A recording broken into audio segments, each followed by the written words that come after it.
Hello and welcome to Diamonds in the Rough with Fearzet, where the unpopular opinion is made popular.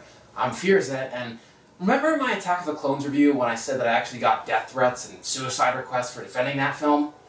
Well, it happened again for another opinion of mine. Well, no.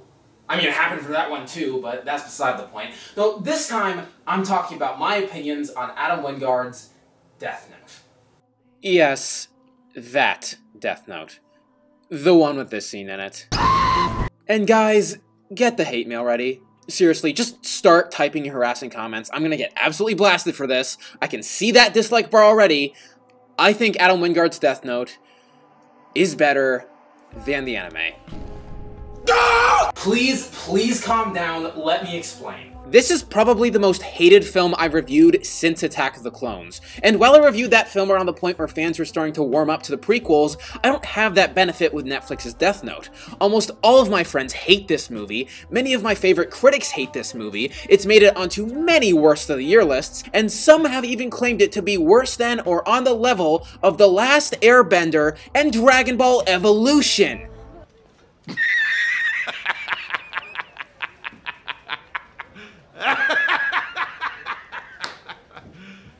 You serious? Now, obviously, I don't agree with any of this, so to help you quell your emotions a little bit more, I'm going to give you a little piece of information that might help you relate to my stance. I did not think this was a good film. At first. However, the same thing happened the first time I tried to watch another film I love from that year, Get Out. When I first watched Get Out, I thought it was an unscary, over-the-top, and predictable mess. However, when I rewatched it, I saw it for the amazing film it truly was. I appreciated the outstanding acting performances, particularly from Daniel Kaluuya, I appreciated the subtle visual storytelling, and I appreciated the complex character relationships that Jordan Peele managed to create. The same thing happened when I rewatched Death Note, only even more so. On rewatch, I found what many had believed to be a stupid, edgy teen romance, it's clearly not a romance, by the way, but I'm getting ahead of myself, to actually be a brilliant and phenomenally made satire of edgelord youth, nice guyism, and school shooter culture. A film with surprisingly complex characters, genius visual storytelling, an excellent sense of humor, and very socially relevant and postmodern themes. And today, I'm gonna attempt the impossible and try to convince you why the film is amazing. So get your Death Notes ready and prepare to write Will Walker in them, I guess. Cause this is Netflix's Death Note. Netflix actually doesn't have this film on DVD. It's actually really annoying. So I start off with a montage in Seattle, and right from the beginning, I love what they're going for. The montage is played over Reckless by Australian Crawl, and it immediately sets the tone for what kind of film this is going to be. Beautifully stylish, but not afraid to be silly or hyperbolic. It's not just the music that reflects this. You have cheerleaders smoking in practice, every student in a classroom raising their hand. This is Adam Wingard at his most self-aware. Almost all of his movies are shot and performed in an extremely hyperbolic and over-the-top manner. Well, except that one. But if you look at You're Next, or The Guest, or even his segment in VHS 2, Wingard has always meticulously crafted social satires in his filmography to express his distaste for aspects of our culture, be it in society or mainstream film. Death Note's bizarre direction and its depiction of high school life is not an accident, and Wingard's previous films all prove this. That being said, I totally would have used How Soon Is Now by Love Spit Love for the intro. I mean, just look at how well they match up. You shut your mouth, how can you say I go about things the wrong way? I am human and I need to be loved just like everybody else does.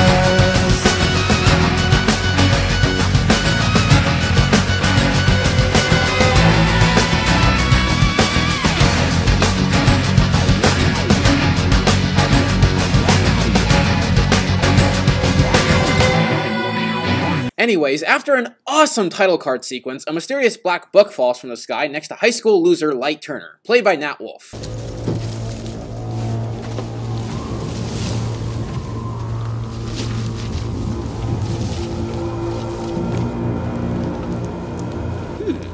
Maybe this book will teach me how to not make anime fans hate me. So a thunderstorm starts forcing everyone to go inside, but before Light can get in the building, he catches Chuck Lane over here bullying a younger student.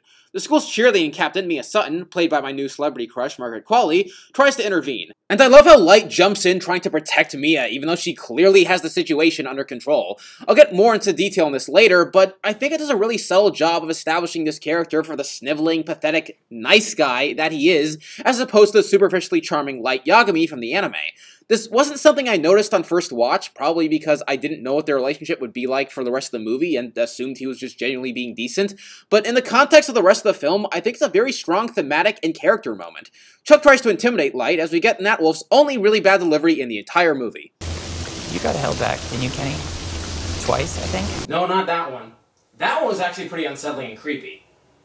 No, I think it's very sad, actually. I only mention it because that would make you over 18, which means that if you were to beat me up, which I'm sure you could, it would technically be child abuse. So if you don't want to wind up on some kind of registry, I suggest you back the fuck! Yeah, I have to admit, that was pretty bad. What, you couldn't do a second take there, Wingard? I mean, his facial acting's incredible. He's really creepy and soulless and unsettling, but his vocal delivery sounds like he's on a rush to get into lunch break. Predictably, Light gets beat up for being a little smartass and is caught by a teacher forcing homework for other students before getting sent to the principal's office. All I'm trying to say is, you have the chance to stop the type of people who make things hard for everybody. You gotta see the big picture here. Light. Some people might look at you, a kid in your situation, losing your mom the way you did, and they'd be willing to cut you a little slack when it comes to these kind of behavioral issues. Well, I don't believe in that. Detention. 2 weeks. Get out of here. Don't make me throw more forced exposition at you. So Light gets sent to detention, and I absolutely love Wingard's direction here. His claustrophobic camera work, Dutch angle shots, and pan-outs really give us some unspoken insight into Light Turner's character. This is somebody who feels trapped by his unhappy life with a slightly skewed perspective of the world. Light Turner doesn't even have to speak, and yet the visual storytelling already tells us so much about him. Even his wardrobe choice of an ugly, color-clashing sweater helps us cement this idea that he is a very unhappy, unpleasant, and outcast character. So Light opens the Death Note to inspect his findings, and Nat Wolff's facial acting is really on point. Rule 1, the human whose name is written in this note shall die. Whoa. And maybe it's just from personal experience, but I find Light really disturbing here. I never appreciated Light Yagami as a character because he never felt real to me. He was seemingly perfect at everything he tried and instantly adored by almost everyone. I couldn't see someone like that existing in the real world, and thus I didn't find him that scary. Light Turner, on the other hand, is something else entirely. Light gives off this really creepy, morbid fascination with the ability to kill with nothing more than a pen and get away with it. He doesn't overplay it or go off on shitty monologues about it, though you could make the argument that may be more fitting for this kind of character, but you can see the anticipation and genuine curiosity in Light's eyes. The aura he gives off in his performance is less all-powerful supervillain and more eager school shooter, which I personally find absolutely terrifying. While he's reading the Death Note, the lights in the school go out and he gets distracted by a jar of marbles falling over in the back of the classroom. As he investigates what caused the disruption, he finds the mysterious death god Ryuk, played by Willem Dafoe, and proceeds to give what I'm pretty sure was the same reaction Nat Wolff gave to the reviews of this film.